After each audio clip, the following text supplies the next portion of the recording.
Hello, Renee Flamont here. You guys, this is the first time I'm recording since we hit 1,000, and I just want to say thank you, every single one of you. Who knew, right? So now we're going to watch it continue to climb, hopefully, and make videos starting with today's. But I definitely wanted to take a moment to thank you, every single person that's subscribed. I've loved watching the growth on this channel, and I will continue to bring you videos as long as you're watching. It's just an unbelievable feeling to know that we are all in this together and all helping each other, and we're building this very cooperative community on this topic. Today's is a doozy because we all think of this. Why on earth do you want to go out and experience all of this disgusting debauchery? And no, it doesn't sound fun. I'll explain. Disgusting debauchery as opposed to the peaceful environment that you may be creating for them at home. You might be married to your narcissist. You may have children for them, right? And you're creating this nice of it. You're like, why? Why would you want to go out? We have all of this. What are you doing? Let's first understand, because I get that question, of course. This isn't a choice between you or this other insane life over here for them. Truly, where they land has got nothing to do with us. You could be perfection personified. Doesn't matter. And I want you to hear that. What we must understand is that the narcissist thinks they are living their good life. It just looks yucky to the rest of us. They think they've got it going on. Oh my God, I know. The juggling, the inconsistency, the erratic, the unplanned, all the crazy. If they've got a solid home base to pass off as them living the traditional idea of that good life, all the better. Let me explain. The narcissist needs to have a continuous feed to their ego. Nothing one person could ever offer would be enough. You might say, well, I really build him up. I'm like a cheerleader. So am I. I'm the perpetual cheerleader. I was captain. And it's like I've maintained that in my life. That's my personality. I can see why I was. I get very excitable. I get very loud, right? I get very cheerful for people that I love. I'm in their corner. I lift them up. Never going to be enough. They need a continuous flow from new people, strangers, everyone. Think of like an IV drip of ego boosters right into their arm. So for them to genuinely choose the good, solid life would be an impossible stoppage to the rest of their world. They couldn't hack it. Where would they get those needs met? The simple thing that they do of pulling the wool over unsuspecting eyes, that gives them a charge. There's no reason they needed to go out tonight after you had and he had a nice dinner, got along great, nothing bad went down, you fed his ego, yet there they go. They're going out, off to find mischief, off to occupy the part of themselves that requires chaos, action, upheaval, the unexpected, the unknown. Right? That's how they thrive, on all of that kind of chaotic mess. What we have to understand about their brain is that it doesn't function well with the day-to-day life that can be mundane, routine, clean, organized, structured, having responsibilities and commitments, and following through on those responsibilities and commitments. They crave chaotic and surprising and balancing, and can I get away with this over here and this too while I'm doing this as well. This gives the narcissist a feeling of accomplishment in their otherwise accomplishment-free life. they're quite addicted to this life of seeing what they can get away with, seeing if they can repair the relationship they just broke, getting you back while getting strange, while hiding what they're doing on the side. They're addicted to all of the cycle that they create, all facets of it. I get exhausted just thinking about it, and you may as well, but we're not of the disordered state of mind. We're not dysfunctional in this way. And also, the narcissist doesn't have anything real to offer. They have limitations, and they know they have limitations. So why would they even bother when they know you're going to catch on to them? On to the fact that they aren't worthy of you. Remember, the self-hatred they carry deep down inside is real. They are aware of their pattern. They just excuse it repeatedly because they have to blow things up before you do. You know what I mean? So they're going to chase to distract them from their lives, and then they're going to have an excuse that they did that. They're going to have a ready-made excuse that they did that.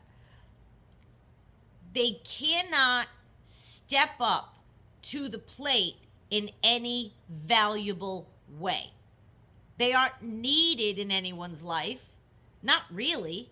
Anyone who knows or who has been with a narcissist doesn't need that narcissist, because you learn not to depend on them. Regardless of the relationship you have with that narcissist, it isn't like you're counting on them for anything. You can't rely on them for anything. You're fine. You're doing life on your own anyway, even while you're with them.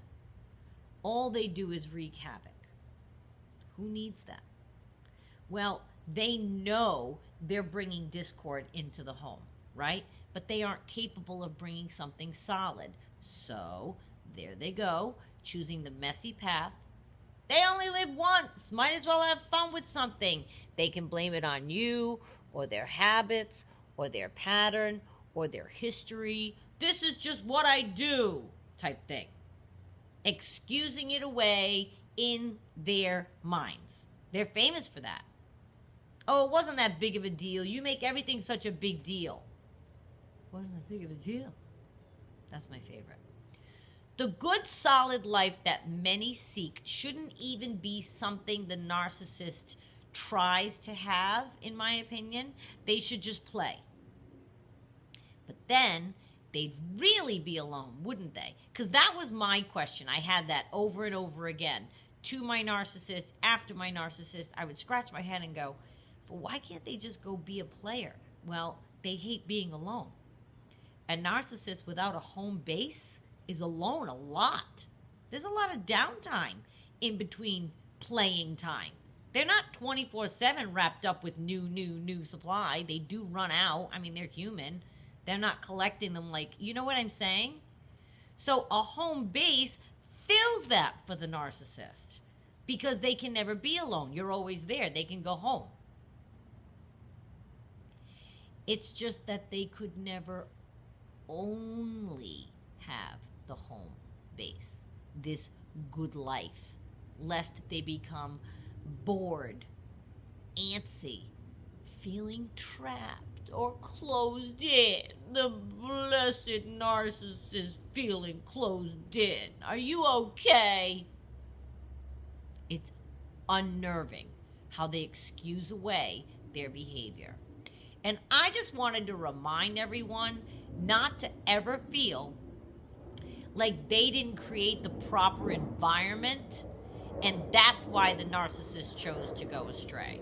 They will always go astray because it is not within them to be able to be happy in one place with one person. I think I just spit. It incenses me. It's ludicrous to me. They're with one person, right, seeking new. So you're going behind the back of your person, seeking new. They get with the new. Now they're calling the old. But they weren't happy when they were with the old. But now they're calling the old behind the back of the new, all while seeking more new to add to their roster. Rather than just being happy when they were, you know what I mean? They can't do that. It's ridiculous what they do. makes no sense, and the evidence of them never being happy where they are is overwhelming. How are we always going to be chasing something from back there? Which that's what they do. Like I said, they find new supply, but they're still chasing everybody on their bench. But you didn't want to be with them when you were with them. You were trying to be with other people. But now that you're not with them and you're with other people, the people that you chased, those people, now you're calling the old. What was wrong with that person when you were in front of them? They're the same person. Because you always want what's not in front of you. That's a messy place to be. I would never want to exist in that very strange place of debauchery. When you look at the state of their life, you realize that unfortunately they will never find a true state of peaceful existence wherein they can breathe, relax, be genuinely happy. The trick is, this is the confusing part too. They'll sell it as such repeatedly to many as they love bomb their way through life. They're going to make every single person feel that they're genuinely happy, here for the long haul, relaxed, can breathe. But with every love bomb comes the letdown. The great news about all of this for you is that you can still find and live that good, solid life, just not with them. And you might say, well, that's not good news, Renee. I'm looking for something that is going to help me work it out with this person. You're not going to find that on this channel because I would never lie to you. I would never lie to you. I mean, I think I made a video recently that talked about how they don't even think about us once they're gone. And that's really the opposite of what many videos you can find on that topic will tell you. But I just like to keep it very real and very honest with what I've seen, what I've experienced, what I think is true. Because if you add up the elements of their disorder, so many things are very clear to me. This is one of them. They will never choose the happy, good life. I have a wonderful life here. Anyone that's a part of it is a part of this wonderful, and it's happy. I always say I have a happy, simple, quiet, little, fabulous life. I don't bother anybody. I have a nice little corner of the world. I'm a happy person, right? No problems. Well, I don't mean problems. I mean, financial. I don't need anything. Like, I'm very happy. Nice life. They want the debauchery. They want different people. They like that feeling, just that little feeling of when they meet someone new or they're on the line maybe, to date, and then they reach out and then they get a click back. They're the type to get all kinds of like adrenaline from that. Well, endorphins. They get very happy. It's like a hit of dopamine for them. Ooh, somebody wants me. Somebody looked at me. Somebody smiled at me. Somebody responded to me. That is a really empty way to go through life. This isn't high school where you're trying to see who likes you. Ooh, he looked at me. He smiled in the cafeteria. They do that for their whole lives. They're doomed to feel like that. They don't grow out of that. They want that feeling all the time. And so when you think about, well, why aren't they choosing this nice, beautiful home and these kids I've created and blah, blah, blah, blah, blah.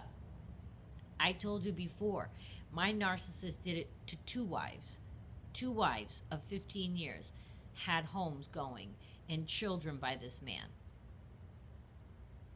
And the second wife was as a result from stepping out on the first wife. So she was good enough to step out on the first wife and eventually marry, but you got tired of her too. You weren't even happy there.